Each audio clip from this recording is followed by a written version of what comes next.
जनपद बाराबंकी में LUCC company ने कोऑपरेटिव सोसाइटी बनाकर किसानों को समूह के नाम पे पैसा डबल करने का लालच देकर लगभग 50 करोड़ से अधिक अपराध करने वाली कंपनी के कर्ताधर्ताओं को पुलिस ने गिरफ्तार कर एक बड़ी कार्रवाई शुरू की है। आइए जानते हैं अपर पुलिस अधीक्षक ने क्या कहा। थाना बद्दोसराय के ग्राम बरोलिया की निवासिनी वादनी ने थाना बद्दोसराय पे एक कंप्लेन किया कि एक कंपनी है जिसका नाम Dagroni urban multi state credit and thrift cooperative society है, जिसको एलयूसीसी के नाम से जाना जाता है।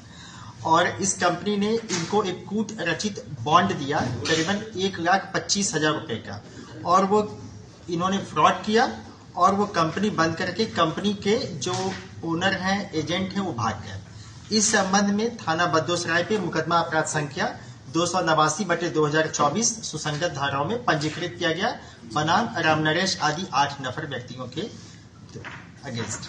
फिर जब ये मुकदमा पंजीकृत हुआ तो कुछ अन्य व्यक्ति भी आए और उन्होंने भी बताया कि इस कंपनी ने उनके साथ ही फ्रॉड किया है और इन्होंने उन व्यक्तियों ने कंपनी को पास अपना पैसा जमा किया और वो कंपनी अब पैसा जो उनका मैच्योरिटी है वो नहीं दे रही है, वो भाग गए हैं यहाँ पे। इस संबंध में तुरंत करीबन 5 मुकदमे थाना बद्दोसराय के, 3 मुकदमे देवा, 1 मुकदमा रामनगर, 1 मुकदमा मोहम्मदपुर, इस करीबन 9 से 10 मुकदमे कायम हुए इसी कंपनी के अगेंस्ट।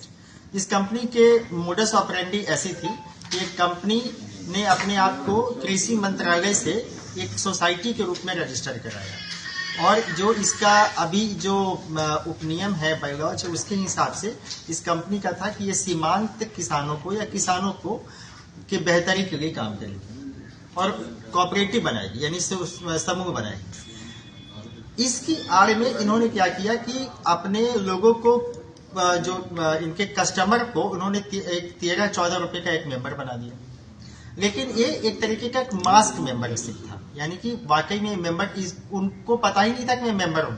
वो तो अपने आप को सीधे सिर्फ ये समझते थे कि पासबुक ओपन कराने के लिए मुझे 13-14 रुपए देने, मैं मेंबर हूं, यह बात किसी भी कस्टमर को नहीं पता थी। उनको यही पता था कि यह कंपनी है और उसके कस्टमर हैं, जैसे बैंक में होते हैं। फिर एक कंपनी उनमें से जितने भी ऐसे व्यक्ति थे जो उनके कस्टमर होते थे, उनसे कुछ निश्चित पैसा जमा कराती थी, आरडी यानी कि रिकरिंग डिपॉजिट और फिक्स्ड डिपॉजिट और अन्य स्कीमों में। कुछ 1 बरस के होते थे, कुछ 2 बरस के, और इनका था कंपनी का कि हम आपको 5.5 बरस में ही पैसा दुगना करके दे देंगे। और इस जो आप समझिए कि बैलून ऐसा जो परफोरेटेड जो सॉलिन टाइप का एक वादा इन्होंने किया, जो कि जिसकी कोई जमीनी हकीकत नहीं थी, इसके झांसे में इन्होंने अनेकानेक कस्टमर को अपनी गिरफ्त में लिया और पैसे जमा कराए और उन्होंने अपने इन कस्टमर्स को पैसे अदा भी नहीं किए। इसमें यह है कि एक कंपनी जो है वो इसका जो रजिस्ट्रेशन है, उसका जो डोमेन एरिया है वो उत्तर प्रदेश और दिल्ली है, लेकिन इन कंपनी ने उत्तराखंड में भी अपना बिजनेस स्टार्ट किया और अन्य स्टेट में भी किया, जबकि उनका वहां पे डोमेन नहीं था। एक और चीज अभी विवेचना के दौरान प्रकाश में आई है कि कंपनी ने जिस स्थान को अपना हेड ऑफिस बताया, यानी जिस स्थान के सापेक्ष इस कंपनी का रजिस्ट्रेशन हुआ, वहां पर यह कंपनी काम ही नहीं करती है। रोक लीजिए। वहां पर एक कंपनी काम ही नहीं करती है। इस समय एक कंपनी वहां पे नहीं है। तो एक तो ये है, और दूसरी बात यह है कि इनका जो यहाँ पर अभी तक की जानकारी 5 व्यक्ति अरेस्ट हुए हैं, जिनके नाम मैं आपको बताऊंगा कि एक का नाम संजीव कुमार वर्मा है, दूसरा स्वामी SD मिश्रा है, तीसरा रामशरण वर्मा है, चौथे राम नरेश वर्मा है, 5वें मनोज कुमार मौर्य है। जो वांछित अभियुक्त है उनका नाम उत्तम सिंह राजपूत, निवासी जमुरिया के निकट जनपद बाराबंकी सिटी कोतवाली में है। माया सिंह इनकी पत्नी है उत्तम सिंह की, और दिनेश कुमार सिंह जो इनके यहाँ के MD होते थे 3 स्टेट के, जैसा बताया गया है।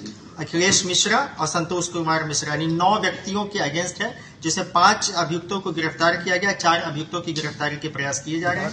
बरामदगी में कई अन्य पासबुक बरामद हुए हैं, कई कंप्यूटर सिस्टम्स और इनके खाते बरामद हुए हैं। 2 इनकी एक फॉर्च्यूनर कार और एक SUV बरामद हुई है। कुल मिला के कंपनी एक नॉन रजिस्टर्ड कंपनी थी, रिजर्व बैंक ऑफ इंडिया से इसका कोई रजिस्ट्रेशन नहीं था, जो कि अभी तक ज्ञात हुआ है।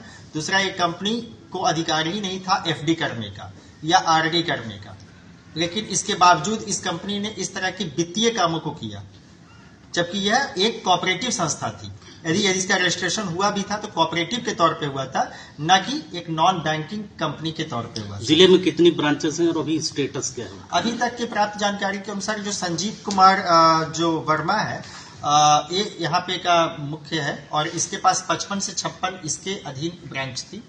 करीबन जैसा अभी तक जो प्राइमा फेसाई देखा गया है कंप्यूटर स्टेटमेंट के अनुसार, संजीव कुमार वर्मा का वार्षिक टर्नओवर 25 करोड़ रुपए था।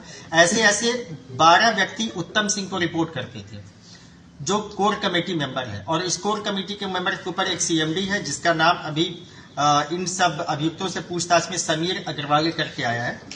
अभी इसके संबंध में जांच की जा रही है। तो ब्रांचेस बंद हो गई सब क्या, जो 55 है? हाँ, जितनी ब्रांचेस के बारे में पता हुआ वो पुलिस ने उसको विवेचना के दौरान उसको अपने अभिरक्षा में लिया है और वहां पर फर्क बनाकर अन्य आवश्यक कार्रवाई सुनिश्चित की जा रही है।